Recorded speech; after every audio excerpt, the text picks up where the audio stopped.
नमस्कार. हा आहे गोनद जातीचा साप. भारतातील 4 विषारी जातीच्या सापांपैकी हा एक आहे. याची प्रमुख ओळख म्हणजे याचं हे भारदस्त शरीर. लांबी याची कमी असते, परंतु शरीर याचं मोठं असतं. त्याच्यानंतर याच्या डोक्यावरती पांढऱ्या कलरची व्ही आकाराची अशी खूण असते आणि याच्या शरीरावरती असे काळे मणी असतात. हा हिमोटॉक्सिक विषाच्या प्रकारामधला हा साप आहे.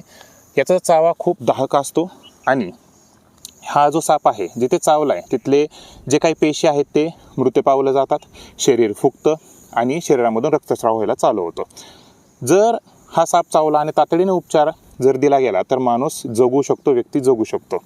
परंतु हा जर साप चावला आणि उपचार नाही झाला तर मृत्यू निश्चित आहे.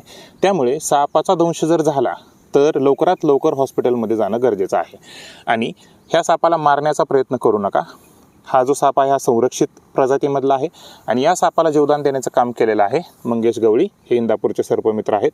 जर तुमच्या घराच्या आसपास, शेतामध्ये कुठेही जर अशा पद्धतीचे साप जर निघत असतील तर यांना संपर्क करा. हे तुम्हाला तातडीने मदत देतील. धन्यवाद.